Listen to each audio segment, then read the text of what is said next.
So the Straw Hat Pirates are officially back on Netflix, and their return has sparked one of the biggest debates in all of streaming all over again.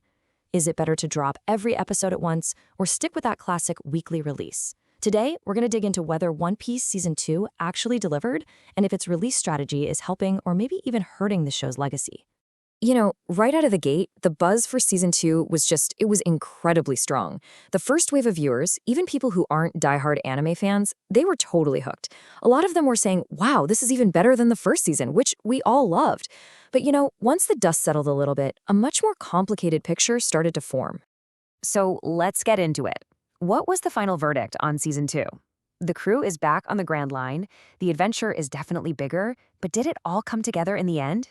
Well, if you just look at the numbers, things look fantastic. I mean, check out the average IMDB episode ratings. Season 2 actually scores higher than Season 1 did, especially those last few episodes, which got massive, massive praise. But as we all know, viewer scores don't always tell the whole story, do they? Yeah, when you dig into what people were actually saying, the opinions were pretty divided. On the one hand, oh my gosh, the action was a huge highlight. Everyone was talking about Zoro's fight sequences, calling them some of the best sword fighting on TV, period.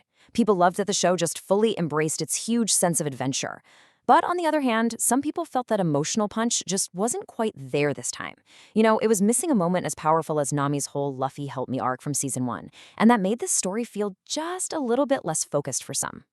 And the success of One Piece, even with those critiques, is just so much more impressive when you think about the long and troubled history of live-action anime adaptations. So what is the secret sauce here? Why does this show work when so many others have just spectacularly failed? For years, there has been this clear, painful pattern. You look at adaptations like Netflix's own Cowboy Bebop or Death Note, they all made the same fundamental mistake. They tried to take something that was whimsical and fun and over the top, and they tried to smash it into this dark, gritty, realistic reboot that, let's be honest, absolutely nobody asked for. They just completely missed the point of what made the original special. And this quote just hits the nail on the head. This is the heart of why One Piece works. It leans in. The people making this show understood that the charm, the magic of the original is in its honesty. It's cheesy, it's over the top, it's a little ridiculous. And by taking that tone seriously, they captured the actual spirit of the anime. And that brings us to the show's not-so-secret weapon, what we're calling the Oda factor. See, unlike so many other adaptations where the original creators just kind of pushed to the side, the creator of One Piece, Eiichiro Oda, has direct involvement. He has veto power. And that ensures this deep respect for the source material that you can feel in pretty much every single frame of the show.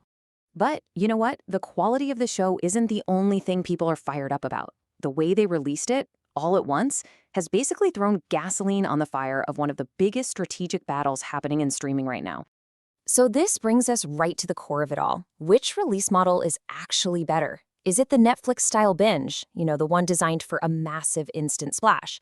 Or is it that traditional weekly release, which is all about a slow, sustained burn? All right, let's start with the argument for the weekly model. This whole strategy is about building and sustaining a cultural conversation, keeping it going for a long time. The thinking here is actually pretty simple. When you release one episode a week, a show stays in the public conversation, in the zeitgeist, for months. It encourages that old-school water cooler talk where everybody's on the same page, talking about last night's episode, coming up with theories about what's going to happen next week. And from a business side, it also cuts down on subscriber churn. You might get 2 months of subscription money out of someone instead of just one. This slide gives us the perfect analogy, the binge model. It's like dropping one giant stone into a pond. You get one huge splash, and then it's kind of over. But the weekly model is like throwing several smaller pebbles in over time. The ripples just keep spreading and growing, creating a much more lasting effect. But there is a really powerful counterargument, the binge model, the very model that Netflix basically built its entire empire on. It's not about sustaining a conversation. It's about creating an explosive global event. And the ultimate proof for this model? Well, it's Squid Game. They dropped all the episodes at once, and it didn't just become a hit, it became the biggest Netflix show in history. It was this singular cultural explosion that a weekly model, honestly, might never have been able to create. Seriously, the success of Squid Game just shows you the unique power of the binge. It lets a show go viral on a scale we've almost never seen before, just completely dominating social media and every single cultural conversation for a short but incredibly intense period of time. The big question is whether that short-term explosion is more valuable than a long-term burn. So here's a good way to see how the trade-offs really break down. The weekly model gives you that slow burn, that shared experience, but you do risk losing people's interest from week to week. The binge model, on the other hand, delivers a viral explosion, but the show can be totally forgotten a week later. And spoilers make it almost impossible for everyone to talk about it together. So, after all this debate about zeitgeist and subscriber churn and viral moments, where do we land? Is there a right answer here, or have we been missing the most important piece of the puzzle this whole time? Ultimately, this entire huge argument, it might just boil down to this one simple, unavoidable truth. The release strategy is secondary. Before you can even begin to worry about how a show gets released, it first has to be something that people actually genuinely want to watch. In the end, quality is the great equalizer. I mean, think about it. A great show like Stranger Things can become a global phenomenon with a binge drop, while a masterpiece like Breaking Bad became a cultural touchstone with a weekly release. But a bad show? It's going to disappear fast no matter how it's delivered. The strategy can amplify success, but it can't just create it out of thin air. And that leaves us with one final question to think about. In this age of just endless content, what does success even mean anymore?